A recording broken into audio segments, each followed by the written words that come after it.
Nå, venner. Jeg er i gang med at teste og skal lige se, om der er hul igennem.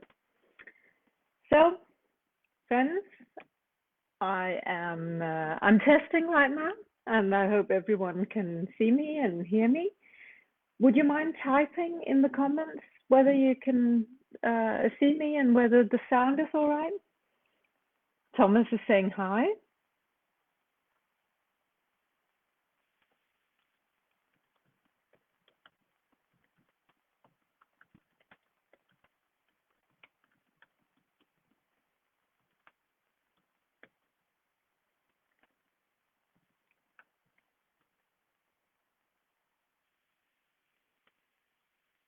And we have 42 viewers with us already, so I'm really hoping that the sound works. And I can understand from Stig and Thomas that the sound works, and Thomas as well. Yeah, excellent, perfect. I'll just wait another few minutes to until the time is just right, and then I'll get started on the dot. Hello, Lena. Good to see you. Great to see so many people. 65 now. I'm getting a little bit intimidated by this. We're not used to being around that many people anymore. Thomas recommends a better mic. That would be excellent. And there's Patrick. Good to see you, Patrick. Thomas, maybe you can help us with better sound in the future. That would be very valued advice.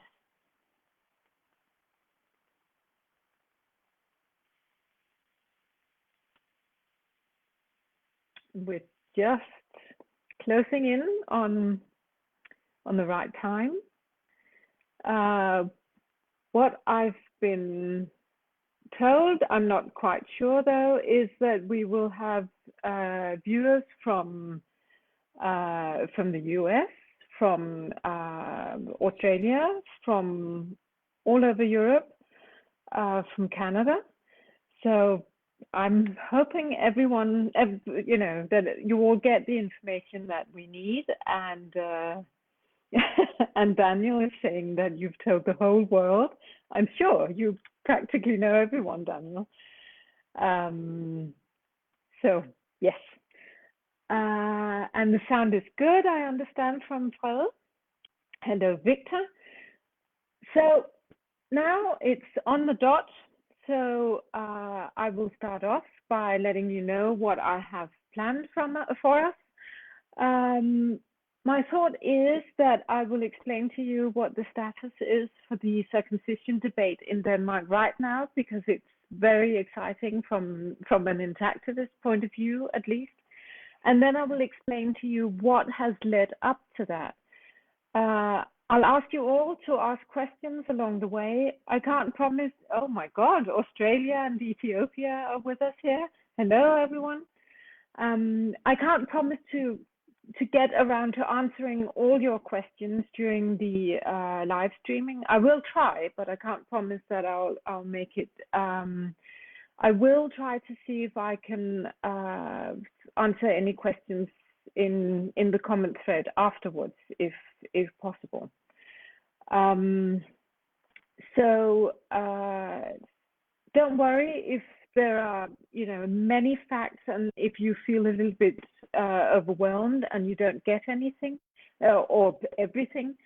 I'm not expecting you to. I can tell you that people who have been involved with this on a daily basis are still getting a little bit confused.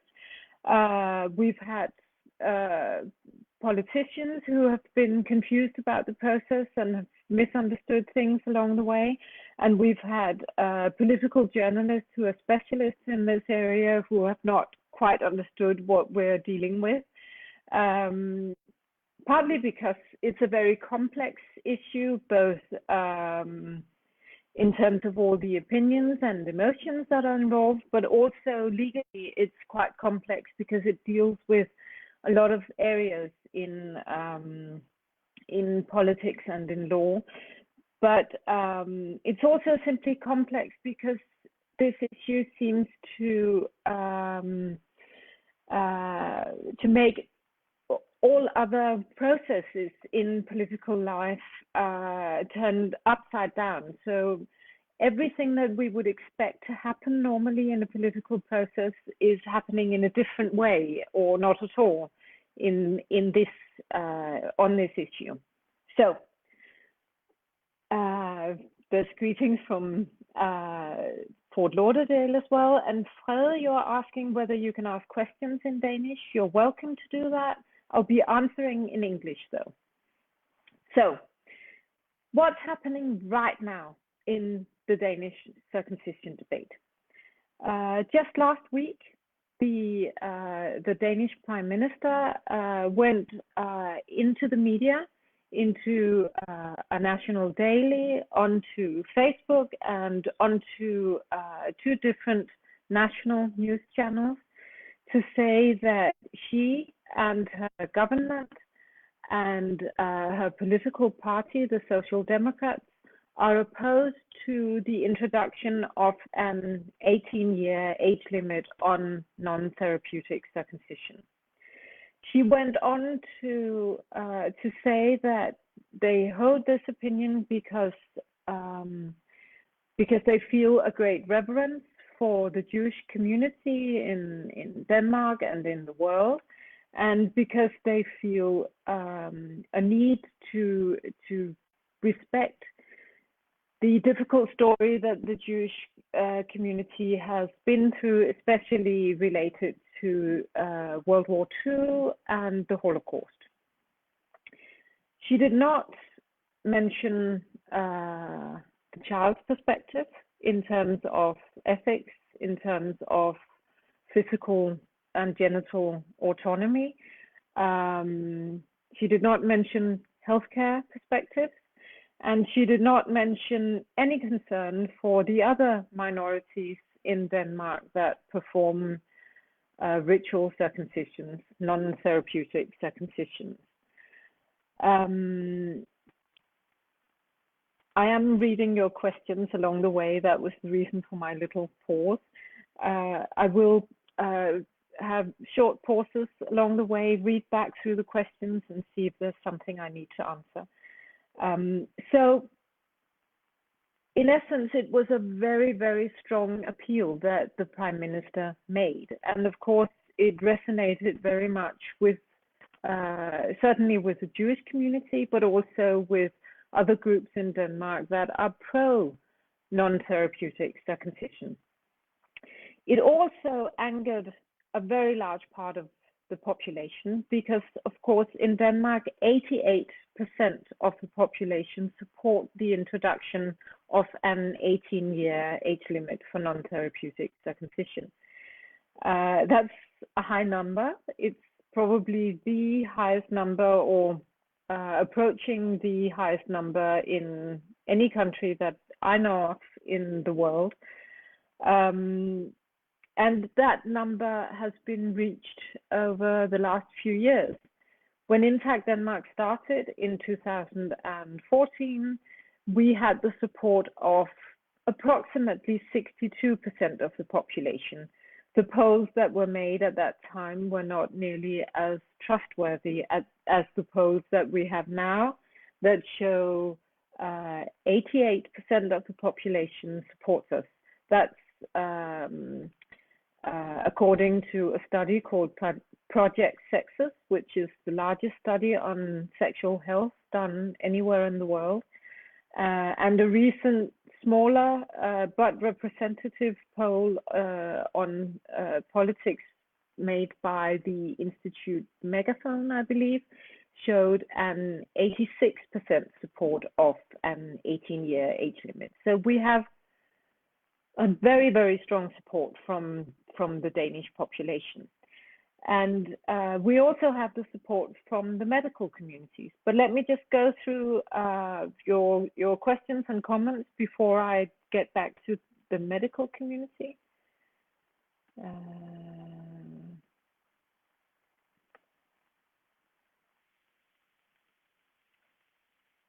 Yes, Tim, you have made some excellent questions, which I'll definitely get back to, but in a minute. First of all, the Danish medical community, the entire healthcare community, all their organizations have been very, very helpful during this debate and have come out very strongly for the rights of the child. Different medical organizations and societies have given different statements on this issue. Generally, they agree that it's unethical to amputate a part of a healthy person's body without their informed consent. And of course, children cannot give informed consent. Secondly, they agree that cutting into a healthy body is, per definition, harmful, and also that it is potentially dangerous. And especially for the last couple of months, we've seen the anesthesiologists come out with a very, very strong statement, several very strong statements actually, where they have explained that, in their opinion, an 18-year age limit for non-therapeutic circumcision should be introduced. And if that does not happen, it should certainly be the case that every single non-therapeutic circumcision, as well as is the case now for all therapeutic circumcision, should only happen in full anesthesia, so general anesthesia. No local anesthesia, no sugar water, paracetamol, numbing agents, nothing. And this demand for general anesthetics is based on the fact that certain types of local anesthesia, for instance, numbing agents, are not effective at all. They simply don't help the child. The child will still be in pain. Other types of local anesthesia, for instance, penile injections, can lead to very serious complications, even death. So the most effective and safe way to perform a circumcision on a healthy child is if it's performed under general anesthesia. And that, of course, means that the child has to be more than 2 years old for it to be performed safely. Also, the Danish surgeons have come out and recommended that circumcision of children not be performed by anyone who does not have surgical expertise, and of course, especially expertise in surgeries on children, and urological expertise would be preferable, but certainly surgical expertise. And I'm not giving a full account of things if I'm only mentioning the anesthesiologists and the surgeons, because it's also nurses, the GPs, it's midwives, it's healthcare practitioners, it's urologists, it's pediatricians, it's everyone. The entire Danish medical and healthcare community have come out in favor of protecting children. So you understand that with the support of 88% of the population and the support of all the medical organizations, children's rights to bodily integrity and autonomy really have some strong voices for them in the Danish community. Also, over the summer, we are now in the situation that out of 11 parties in Parliament, 8 of the parties now are pro the introduction of an age limit. So 8 parties support the introduction of an age limit.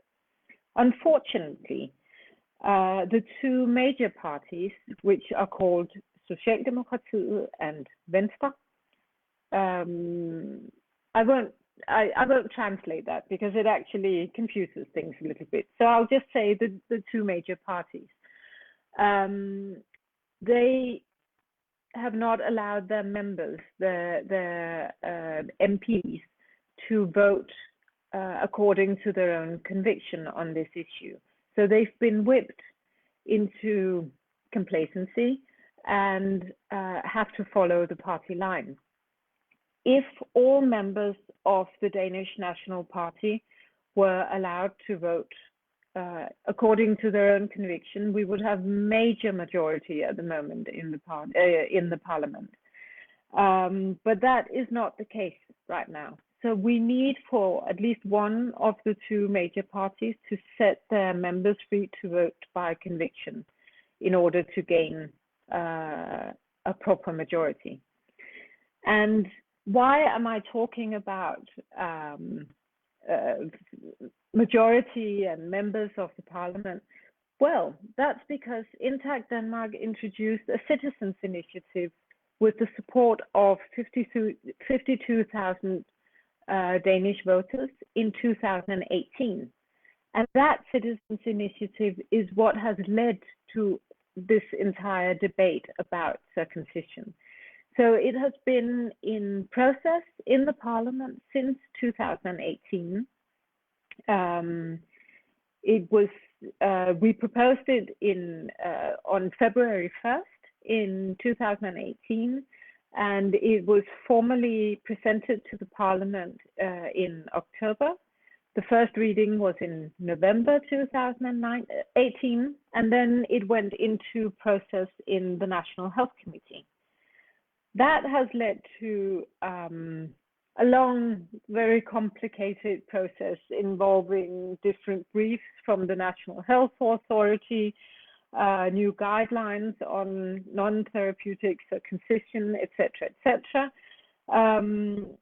But the citizens' initiative is still going on, and it will be reintroduced in the parliament in this coming session, early October. That's why we're seeing this intense debate in the public right now.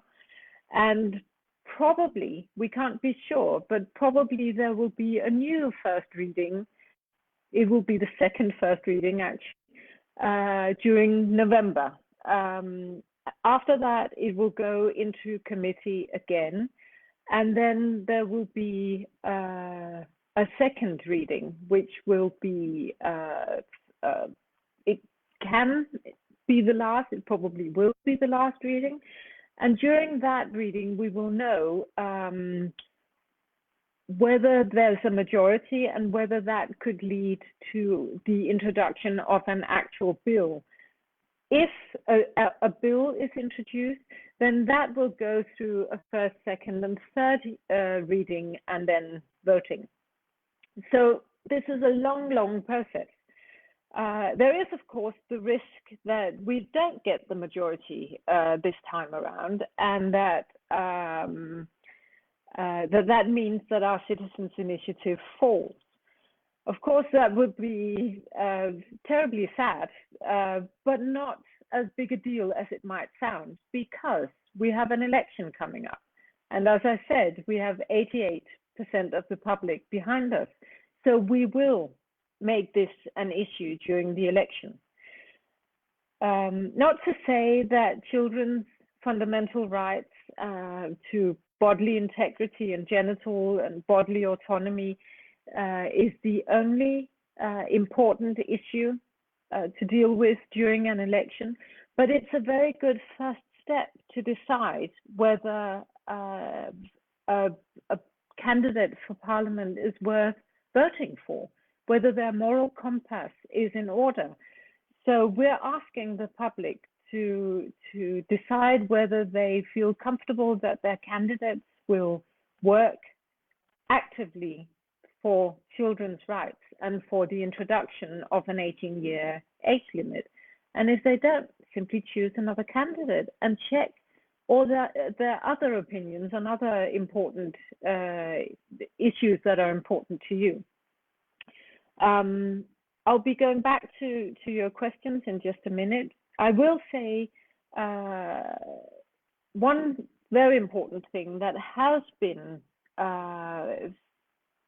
has happened already during this process is that before we introduced the Citizens Initiative, it was very frequently claimed that the introduction of an 18-year age limit would be in conflict with the articles on religious freedom in both the Danish constitution and in the human rights conventions that Denmark adheres to. What has happened during this process is that the Parliamentary Law Office, the Justice Department, and the independent Danish human rights organizations have agreed that the introduction of an 18-year age limit is not in conflict with religious freedom. Religious freedom, as it's stated here in the Constitutional Act of Denmark, religious freedom is a personal right, which I can read it for you. It says, citizens shall be at the liberty to form congregations for the worship of God in a manner which is in accordance with their convictions, provided, and this is the important part, provided that nothing contrary to good morals or public order shall be taught or done. Now, good morals and public order means secular legislation. So everyone are allowed to believe whatever they want to believe and to worship their God, but not if it's in conflict with secular legislation. For instance, as we're suggesting, if it's in conflict with the introduction of an age limit on non-therapeutic circumcision. So there is no conflict with the articles of religious freedom as far as the leading Danish legal experts, as far as their opinion goes. I'll just go back to the questions, and I certainly think I have to answer the good questions from Tim. Tim, you're asking, you're asking which are the most persuasive arguments in the Danish parliament. Is it moral ethical arguments? Is it legal political arguments about children's rights? Or is it scientific arguments? And I'll actually start somewhere else completely. What we're hearing is that three things are what the politicians are referring to when they're talking about why not to introduce an age limit. First of all, many will do what the Prime Minister did last week. They will say, we have to care for the minorities in Denmark. Most of the care seems to flow in the direction of the Jewish community. The Prime Minister didn't mention any other communities at all. Other politicians will feel that it's a question of caring for all the different minorities in Denmark who perform non-therapeutic circumcision. Of course, the counter-argument, which is very persuasive for the public and for a majority of the parliament, is that the child is the minority in the minority. They're defenseless. They don't have a voice. They don't have a choice. So they should be the ones we listen to. Also, simply because they are at the receiving end of the ritual of circumcision. Then the next question, the next concern they will voice is the concern for terrorism attack. As you all know, the cartoon crisis started in Denmark. We call it the Muhammad crisis, with 12 cartoons drawn in of the Prophet Muhammad in connection with a newspaper article. That led to deaths in Denmark, in France, in Belgium, and several places in the Middle East. If I'm forgetting some of the terrorism acts that happened during the Mohammed crisis, I apologize for that. So there's certainly a big concern that that this could lead to a security issue, a very significant one at that. And then there's the most important concern, which is voiced mainly when microphones are turned off. Danish politicians will talk about money. The US and the Middle East have threatened sanctions if Denmark passes legislation on circumcision. This is something that the former ambassador of the US to Denmark has confirmed to me in person. And I can tell you that what happened when Intact Denmark introduced our Citizens Initiative was that we received a call from the American embassy to Denmark. And they asked us to show up within 2 days, which we declined because we simply didn't have the time. We were busy doing politics. They were very insistent, and eventually we agreed to meet with them. We never declined because we didn't want to meet with them. It was just that the timing simply didn't fit us, and we didn't feel that their wish to meet with us to discuss the Citizens Initiative was particularly appropriate. We did meet up with them, though, 2 weeks later at a time which was more convenient to us. And one of the first things that we were asked by the American embassy was, what would it take to make you withdraw your Citizens Initiative?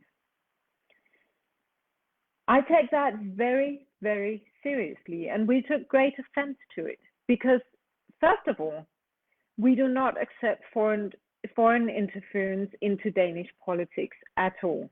Perhaps the politicians do, but we do not. Denmark is a free and democratic nation. We should not be bullied by nations like the US or anyone else. Secondly, they simply didn't do their homework. When a Citizens Initiative has been published on the National Parliament's website, it cannot be changed. We can't even change a comma, even if we wanted to. It can be passed or it can be dismissed. It's simply, once it's on the website, it's up to the public whether it gains the 50,000 votes that are needed for it to be presented to Parliament. And it's up to the Parliament to decide whether it passes or not. It's not up to Intact Denmark at that point, and it's certainly not at any point up to the American embassy or the American government. Thirdly, and perhaps most importantly to us from Intact Denmark, is that we don't compromise on children's rights at all. There is no question to us that whether a scalpel should be taken to the genitals of a person should be their choice and their choice alone. It's not up to someone else to decide what happens to my body or to your body. It's up to you to decide what happens to your body, your rights. And that seemed to be a concept that was very foreign to the American embassy. So those are the three major issues we encounter. It's minority concern, it's terrorism, and it's money. And money is a major problem. When all of those concerns are addressed, we must say that the Parliament, each Parliament member in person, listened to exactly the same arguments as everyone else in the public. They are persuaded by the simple ethical conviction that each person should be making choices regarding their own bodies. They are persuaded by the fact that our medical organizations strongly advise against operating on healthy children. They are persuaded that a person's sexual life might be affected by amputating healthy sensitive tissue from the genitals. So all the usual good factual arguments from the point of intactivists are persuasive to the Danish public and the Danish politicians. And I hope that answered your question, Tim. I'll just go through another few of the questions here in the commentary.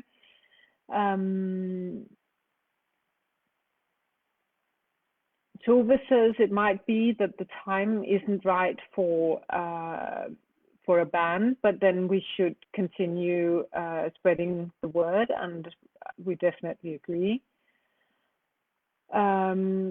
Please notice, everyone, that Guray Baba, who is a member of Intact Denmark's board, is making comments along the way from the Intact Denmark account. You can definitely trust him to know all about what's happening in this process. So he will expand on anything that I tell you. Jason is saying that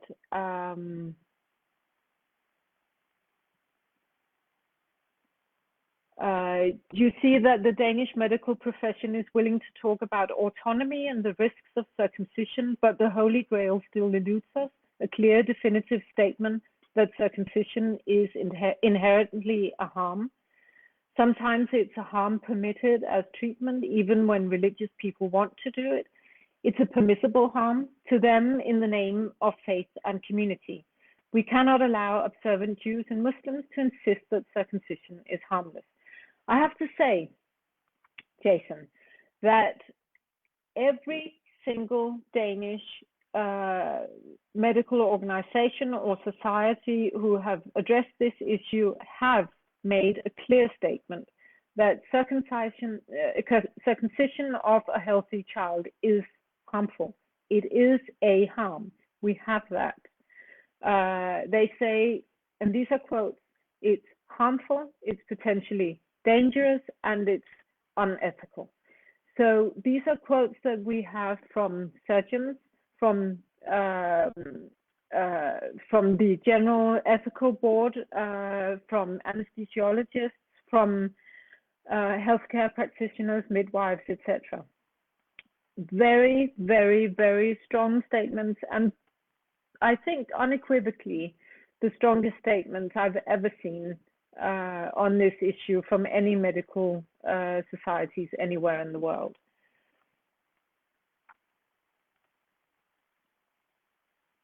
Some of your comments I will read and appreciate, but not go into simply because they're not necessarily relevant for a broader audience, but we are reading them, we are appreciating them.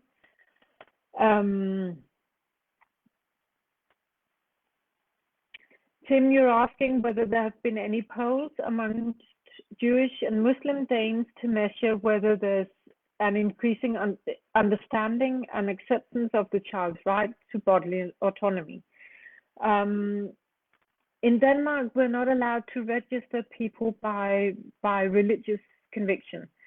So what we can do during polls is that, well, let me see. Well, in Denmark, we're allowed to register people by their origin. So, for instance, if they have immigrated into the country, or if they're second or third generation immigration status, or by political conviction. But we don't have censuses the way you do in America, for instance. So we don't have that type of polling. What we do see is that the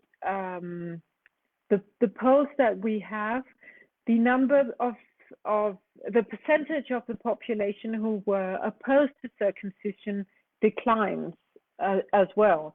So depending on which polls we're looking at, we're seeing that between 5 and 9% of the population are opposed to the introduction of an age limit, whereas 86 to 88% of the population are for the introduction of an age limit.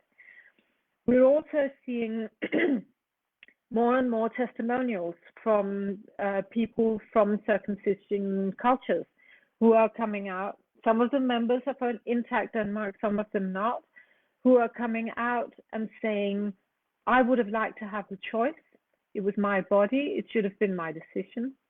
Some are saying they chose to have their children circumcised, but based on the debate, they have changed their minds. Some are circumcised and come out to the public explaining consequences and complications relating to the circumcisions. So we have a strong body of testimonials that are rooted in the circumcising communities and minorities, both Jewish, Muslim, and Christian background in the person who have come out against the tradition.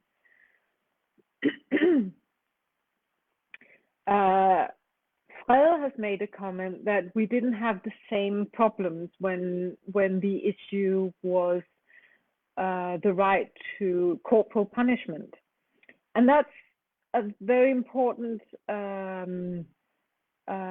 issue actually, because we did. It took quite a few years, 10 years, before the Danish legislation against corporal punishment of children was passed in 1997, 20 years after Sweden introduced similar legislation.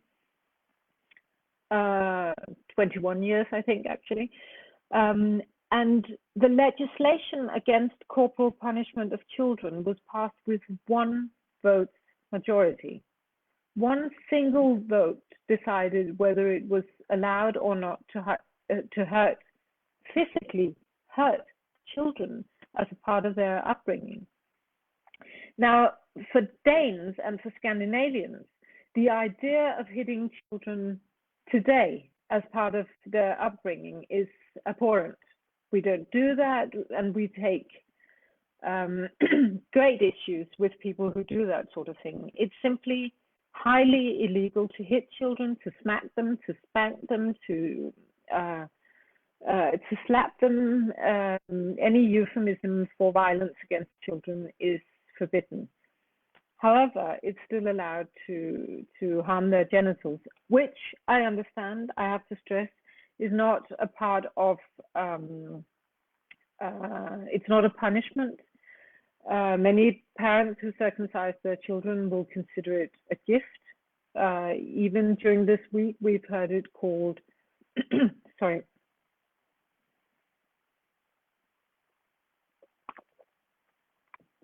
We've heard it called a gift of love.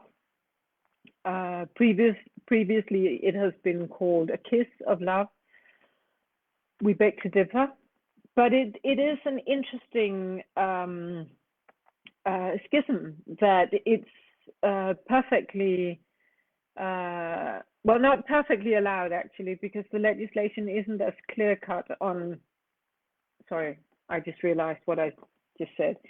The legislation isn't as clear on circumcision as one should think, but that's an issue for another day. But certainly the legislation is very, very clear on corporal punishment and other types of violence against children, and that is strictly forbidden. So it is an odd schism.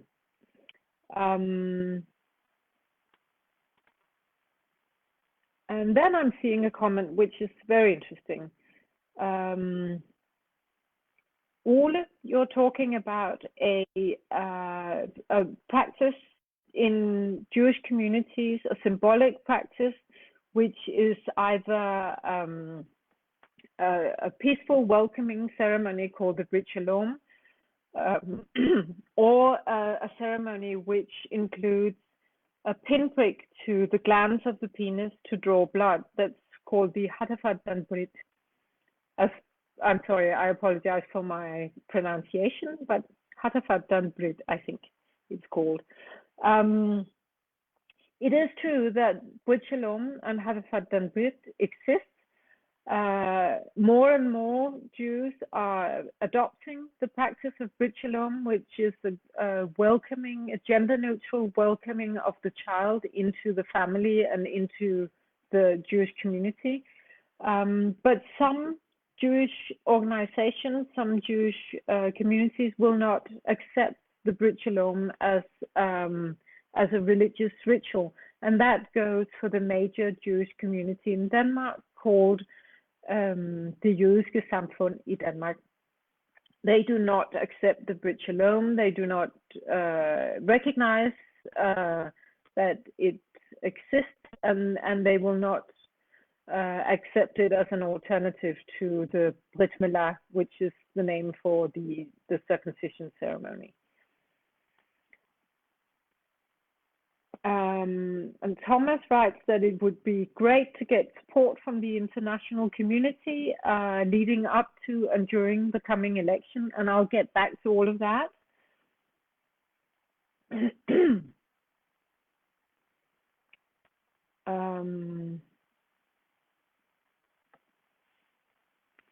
And Ove, you're saying that it's true that all types of violence against children are forbidden, but presumably there's an exception when it comes to religion. Then I'll actually have to go back into what I thought I might scoot over before. There is no exception to the Danish legislation of violence when it comes to circumcision. There is none. The Danish paragraphs in the penal code on violence are called 244, 245, 245A, and 246. These paragraphs do not allow for circumcision.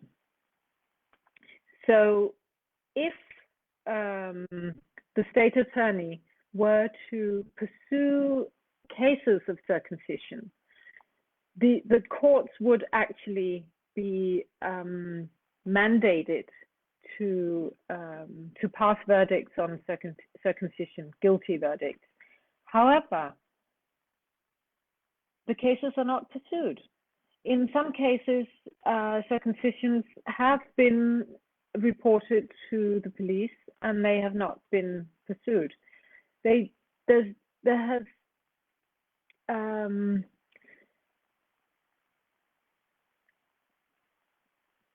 a situation has occurred, which means that there's no actual precedence which legally allows circumcision to not be considered violence.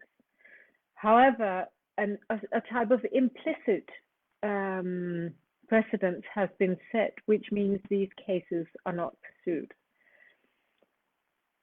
One of the reasons why we know that it would be considered violence is that a few cases on circumcision, a special type of cases, have been pursued. And these are cases where the party who circumcised the children did not have a proper medical license. Now, these parties were not only convicted for not having a proper medical license while performing circumcision, they were also convicted for violence, according to paragraph 244 and 245. So we know these paragraphs would apply. However, parents are not prosecuted, and circumcisers who have medical licenses or who are under the who are working together with someone who holds a medical license are not being prosecuted. So there's this disparity between how the law, what the law is written. the letter of the law and the actions of the legal system. And because that disparity doesn't seem to be able to be cleared up during within the legal system, that's the reason why we have taken to try to legislate instead. But it really shouldn't be necessary. Really, we should just pursue the legislation that we already have. If that legislation was used to the full extent as written, then circumcision would be absolutely banned when it's on healthy children.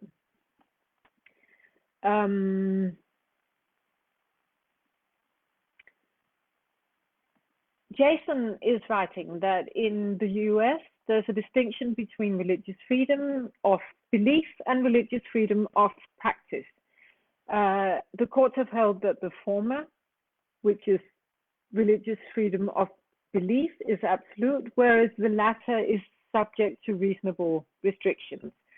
And that's exactly the case in Denmark as well, and according to EU conventions, European conventions, Jason. So thank you for clarifying that.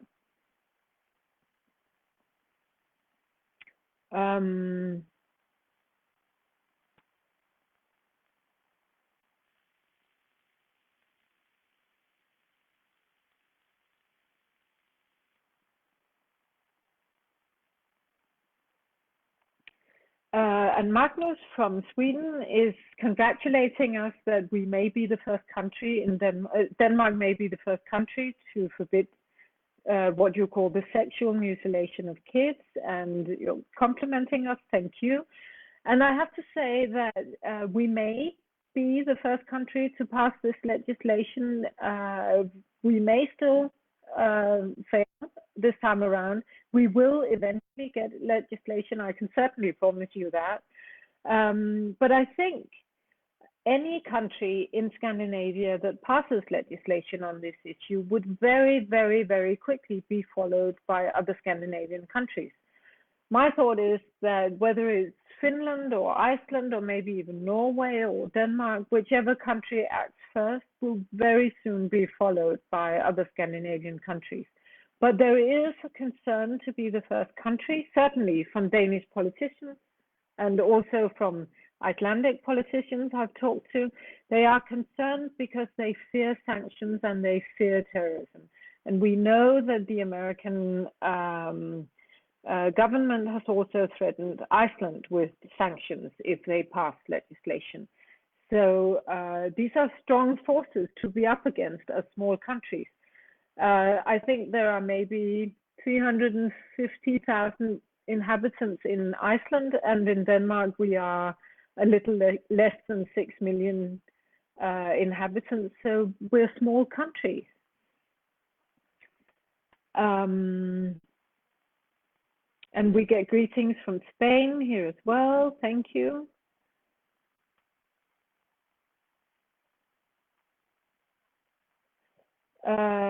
Ove, you're asking whether beatings or psychological violence against children in the US is allowed. To some extent it is, but I think that perhaps asking Jason directly would be more helpful. Jason is a legal expert, actually, so we're very happy to have Jason along with us today. Well, you're writing that you're one of the few who are immune to local anesthesia, which could, for instance, be penile injections, and some children must be immune as well. And that's actually a very important point, because that's one of the things that medical experts within the anesthesia community have pointed out. 18% of the children will not have sufficient pain management with a penile injection, and they risk their lives by getting it. So these are very important numbers. Children, the injections themselves are painful, and they're frightening for a little child to see big syringes going into their penis, and it's certainly frightening to see the scalpels afterwards. But also, often these injections don't work. 1 in 5 children will not experience pain management during circumcision. And I think anyone can imagine how painful it must be to experience a scalpel to your genitals, especially since the foreskin is the most sensitive zone on, together with the frenulum on the penis. So these are very, very painful procedures if pain isn't managed correctly. But even if they were completely pain-free, of course, they would still be highly unethical and in conflict with the children's rights.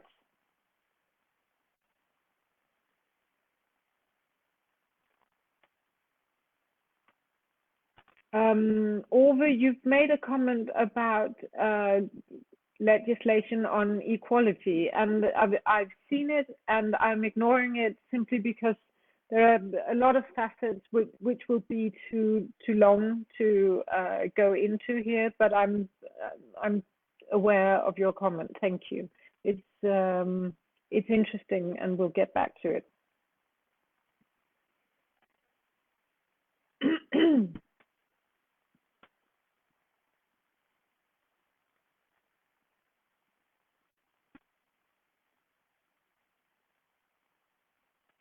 We're getting an interesting question here from Fred. You're asking what would happen if a circumcised man were to sue his parents for being circumcised.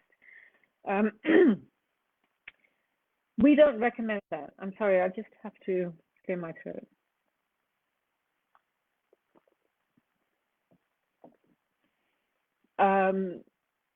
So what would happen if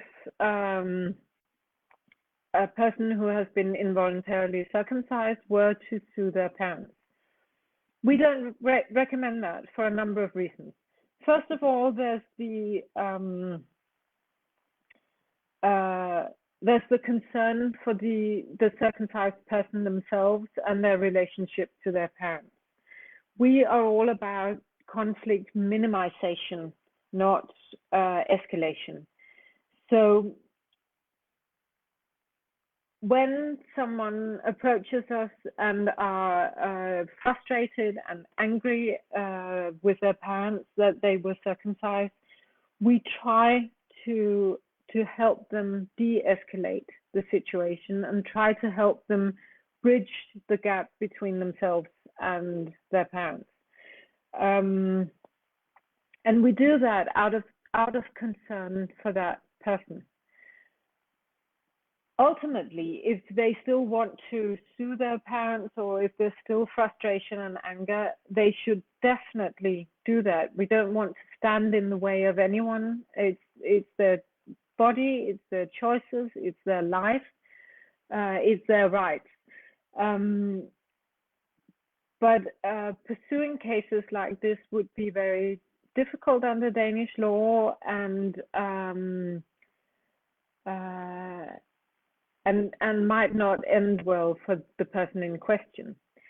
Another avenue to pursue could be to sue whomever has performed the circumcision, but that would also be difficult, because if the circumcisions are performed in a healthcare setting, not in hospitals, that's not allowed and hasn't been allowed since 2002, but if it was performed by the GP, for instance, then there's a 5-year window in which complaints can be raised, and other than that, the issue becomes null and void, which is of course very difficult for a circumcised person to deal with, because often they will be circumcised as infants or very young children around the age of 7. But the sexual consequences, the consequences of skin being too tight as they grow into the full size of the penis, these consequences will occur later than 5 years after the circumcision was performed. So generally, a person who has been involuntarily circumcised are left to their own devices. They have no one to turn to other than the support system that we have in Intact Denmark. Another thing which is very important to address here is that the majority of circumcisions performed in Denmark on healthy children seem to be happening outside of the regulated system. Some of the things that we have achieved over these years with Intact Denmark is that there has to be a doctor present in the room during the circumcision. It doesn't have to be performed by a doctor, but a doctor has to be present. When Intact Denmark started, that was not even the case. I have to say, it's not only Intact Denmark that has achieved all these things. There are some very, very strong voices in intactivism in Denmark. For instance, Morten Frisch, who's a medical doctor and an assistant professor, and we work great together with them. They've done amazing work. But what has been achieved over these years is important. So one of the things that has been achieved over these years is that a medical doctor has to be present. A medical doctor has to keep a chart on the circumcision. They have to inform the parents of risks involved before the procedure. Not that they do that, but they should. And the circumcision should be registered in a central database afterwards. So what we see is that about 850 circumcisions are registered in the national database each year. But a very, very careful estimate concerning only children born to first-generation immigrants made by the National Health Board suggests that 2,000 healthy children are circumcised each year. So that means that at the very least 60 to 70% of the circumcisions are missing. They're not being recorded anywhere. If we include all the children who are born into circumcising communities, which include children who are born to parents who are second and third generation immigrants, then the number of children would be vastly bigger, and at the very least 3,000 circumcisions every year. And still we're only seeing 850 circumcisions registered each year. So where do these other circumcisions happen? All the circumcisions that we assume take place, is it simply that people have stopped circumcising? That's not what we're hearing from the communities. Some have, but certainly not these vast numbers, not the majority. Is it that they're performed abroad? That's definitely the case. We hear a lot of families, especially from families with Turkish background, with background in Iraq, some of them in Syria. They will go back to their countries of origin, often during the summer, and have circumcisions performed there. That includes a lot of our members in Intact Denmark. And the rest are happening illegally. And we do have documented cases, also cases that have been taken to the courts and won and led to convictions in terms of illegal circumcisions. We also have documented cases of illegal circumcisions that have not led to verdicts. So in one of the cases, we know that the Justice Department suspected this one person to have performed at least 100 circumcisions illegally within the last year. He was convicted of one single circumcision, and only because the child had very, very, very severe complications. His penis and testicles became necrotic, which means tissue death.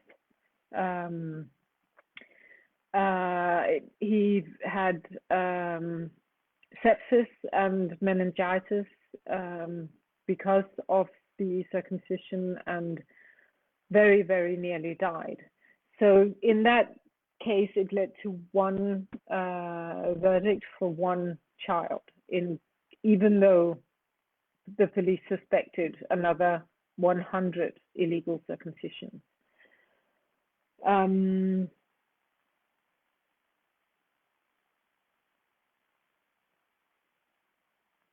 And we're also getting greetings from Belgium, I see. Tim, you're asking, very importantly, is there any realistic threat of counter legislation being introduced that could seek to make under 18 male circumcision legal, as it happened in Germany a couple of years ago? I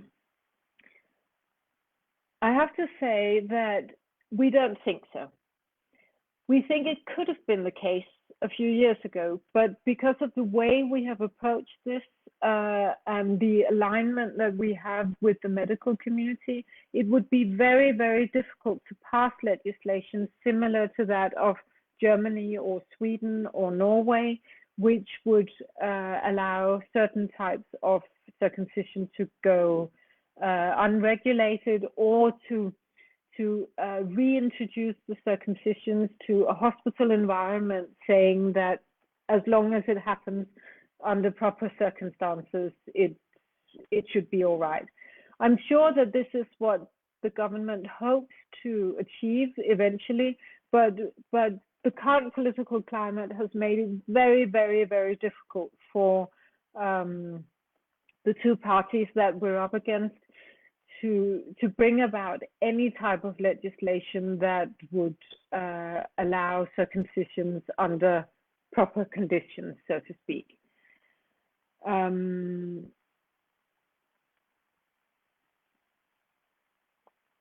Again, with a very excellent question, Tim, you're asking, what about a unified strategy to block Scandinavian, by a bloc of Scandinavian countries to act in unison on this issue? That's a strategy that we are looking into, that we are pursuing, but it's not it's not something that has happened before. Normally, Scandinavia doesn't act like that. Our legislations are similar, but not similar enough that that would normally be possible. But it's definitely something that we're looking into. Also, the situation in Sweden and Norway is very, very different from the situation in Iceland, Finland, and Denmark on this issue. So it's an avenue that we're looking into going that way, but it's not as easily pursued as we would love it to be.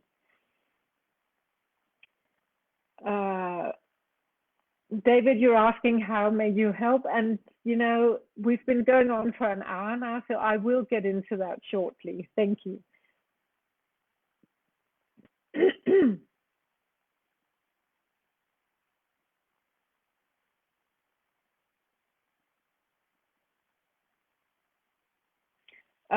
Jacinto, you are mentioning that you've discovered 4 parallels with ablation.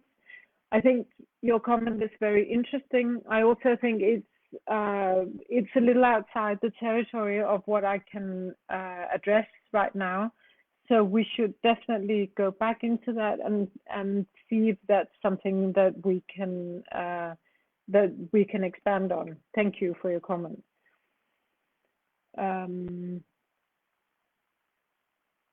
Victor, thank you for joining us. You're writing whether there's a chance that protest rises within the parties that are currently blocking legislation. I'm sorry, I'm itching here. I really shouldn't be touching my face during Corona time, but that's how it is sometimes. And I can tell you there is intense discussion going on within the parties. It's very, very difficult for the two major parties to keep their members whipped on this issue, and we're of course doing everything we can to ask the MPs and the parties to keep voicing their concerns with this issue.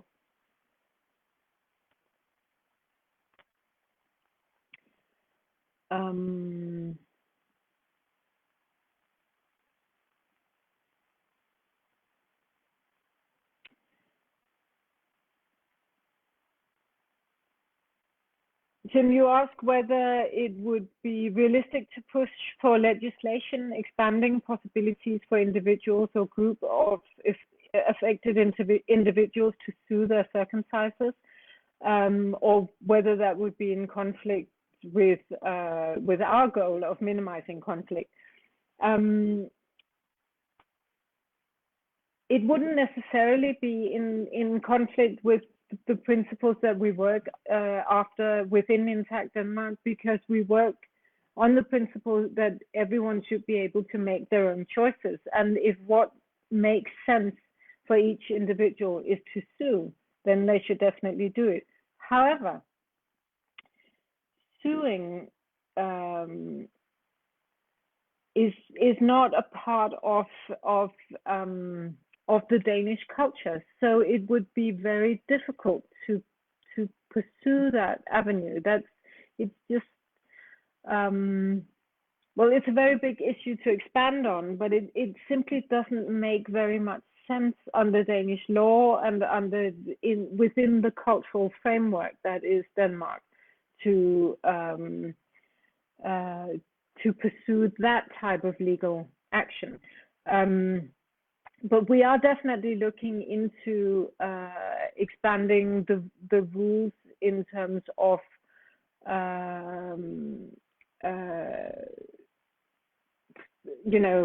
when people would be able to pursue issues of complication, complain concerning issues of complication. And that wouldn't require any legislation to be changed. That simply requires different practice from the National Health Board.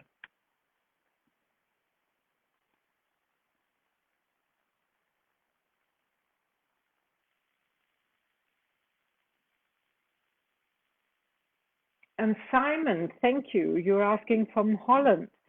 Will the proposed legislation also make it illegal for Danish parents to circumcise their son outside Denmark? Yes, that is what we're suggesting. But I have to stress, the way we have proposed the Citizens' Initiative is that we have suggested that children under the age of 18, regardless of their sex, should simply not be cut in their healthy genitals. Whether or not it happens within Danish borders or outside of Danish borders, if the children are residents of Denmark, it would be illegal to cut into their healthy genitals. That's the case today for girls, but intersex children and boys are not protected.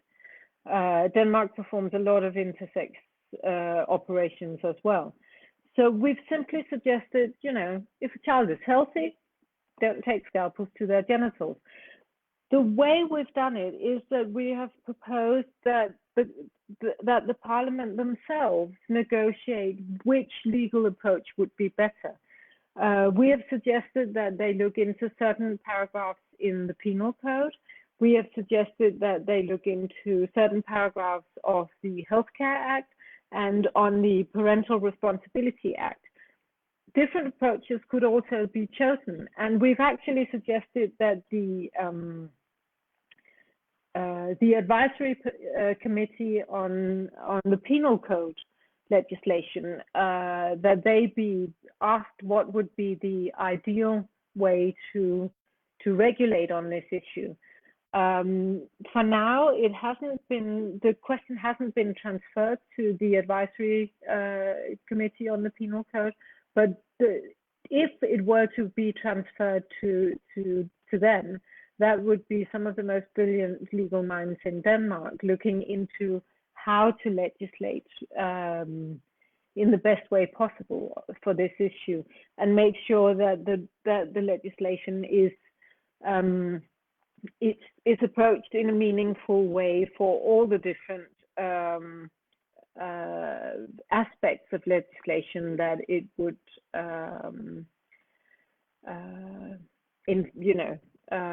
influence.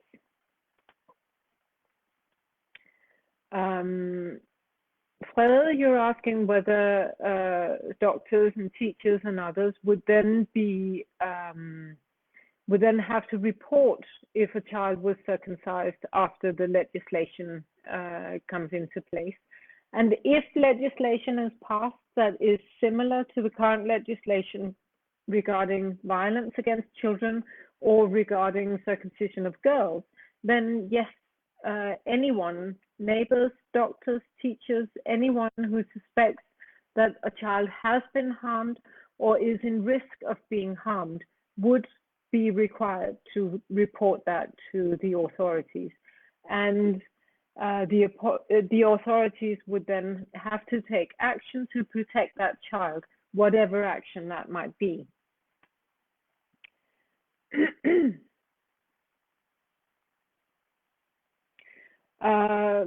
Jason, you're saying that in their legislation, in the Irish legislation against abortion, courts ruled that the government had no authority to prosecute crimes and activities not performed on Irish soil. I agree that that's normally the case. That's also normally the case in Denmark. However, when legislation against FGM, which is circumcision of girls, was introduced, there was actually a new act introduced in the penal code, which allows transgressions to be prosecuted even if they don't happen on Danish soil. So if parents have their girls circumcised anywhere in the world, they would risk 6 years of imprisonment in Denmark when they come back. Even if the parents haven't been present during the event, not even in the country where the girls were circumcised, it will be considered that if the parents had any reasonable idea that the girls might be circumcised during travels to different countries, in the cases of 2 verdicts in Denmark, it has been Somalia and Kenya. If the parents should have reasonably suspected that the girls would be circumcised, they should have prevented it, and they can actually be prosecuted.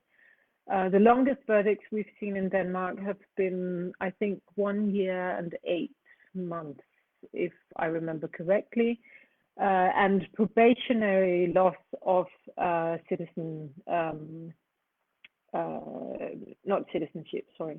probationary loss of residency.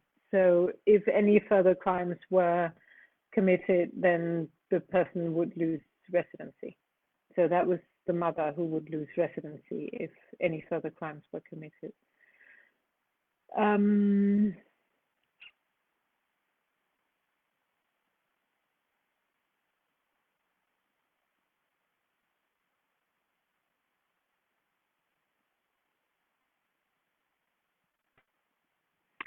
Excellent. Jason, you're asking, what do we do about what we call kitchen table circumcisions?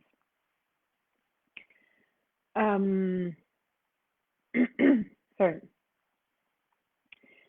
It is claimed that if we pass legislation, more circumcisions would happen underground illegally on kitchen tables than do today. We don't think that's the case. Every single number that we have indicates that the majority of circumcisions do happen either illegally or abroad today. So when legislation is passed, we do expect the majority of the parents from circumcising cultures to adhere to the legislation just as they would adhere to any other legislation in the country. We don't expect minority parents to just automatically choose to become criminals. So as long as they are aware that we have legislation, which of course we find very important, then we're sure that the majority will accept the legislation. But some will continue to circumcise illegally. Some reports of incidents will have to be made, and some sanctions will have to be made for the legislation to pass, so to take effect. So there will have to be prosecutions. Some parents will have to take verdicts and maybe even go to prison for harming their children. That will have to happen in order for the legislation to work, just as it did with violence against children, just as it did with circumcision of girls.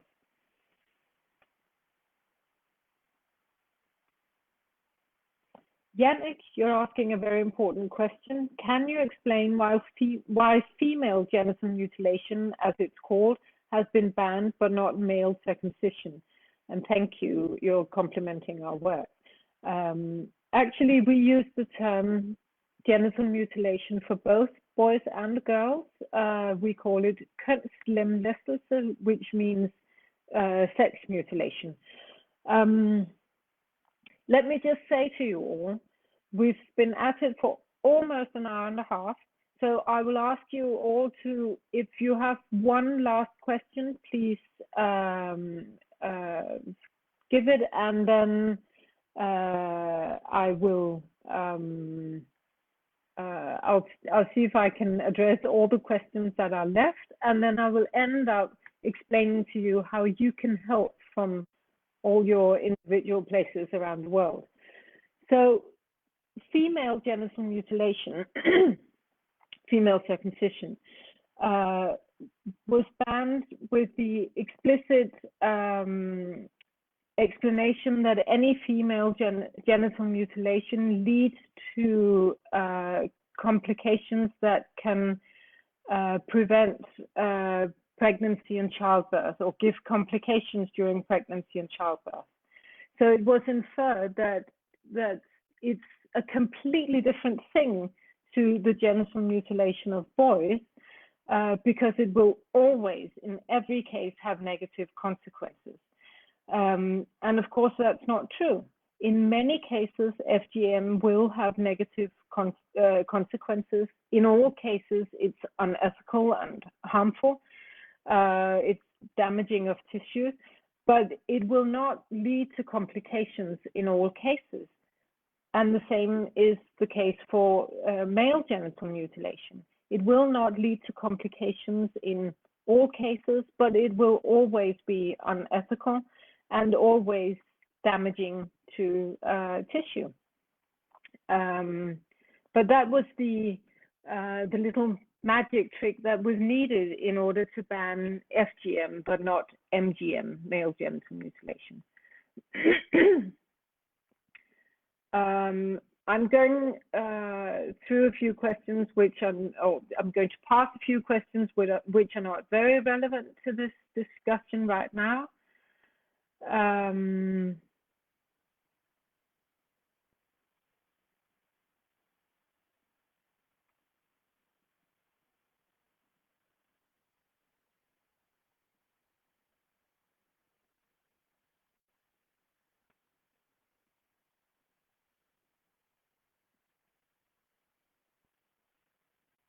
Okay, yeah, so with the questions that we have right now, I would say that we have been all around all the major issues with the current legislation.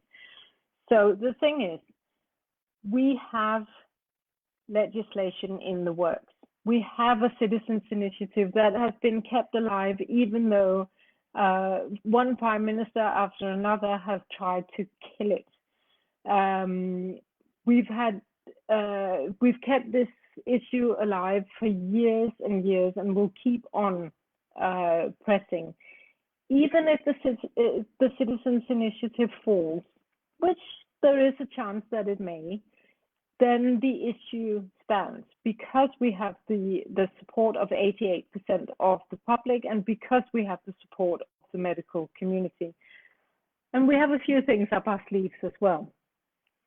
So what we're asking from you, the international intactivist community, is first of all, that you participate in the different debates on social media, newspapers, all that you can. We would also be very grateful for factual, diplomatic approaches to our parliament. I must say that very strong-worded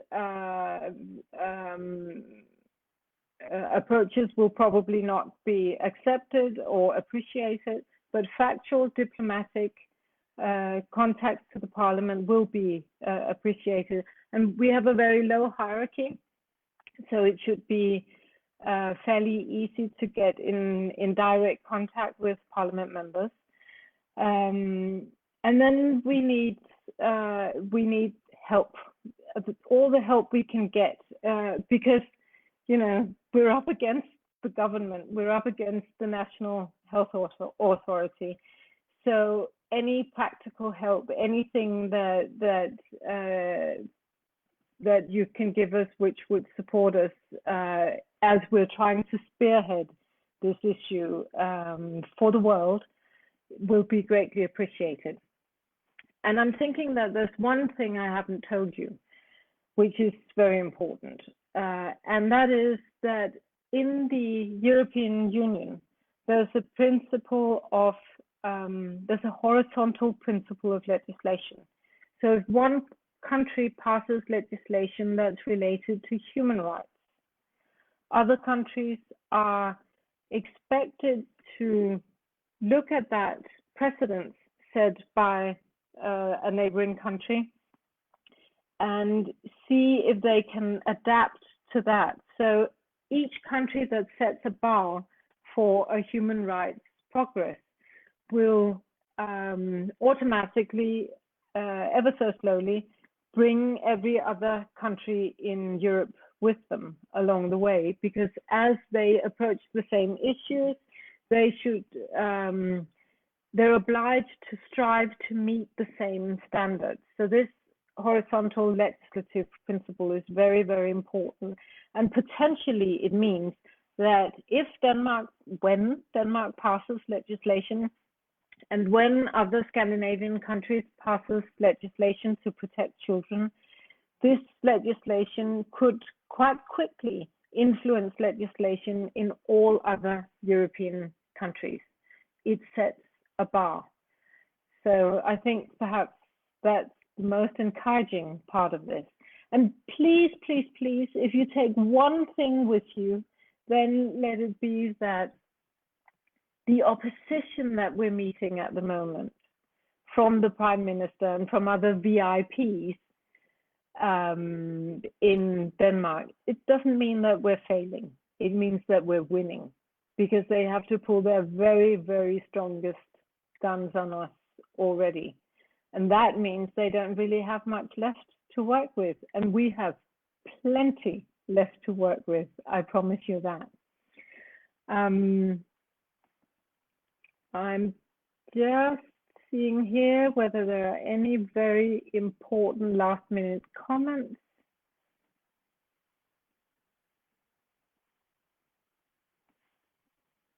Yes, I think I will leave it at that and say thank you from the bottom of my heart. Thank you very much for joining us today. I hope you'll spread the word. I hope you'll ask other intactivists around the world to have a look at this if there's any confusion as to what's happening in Denmark at the moment.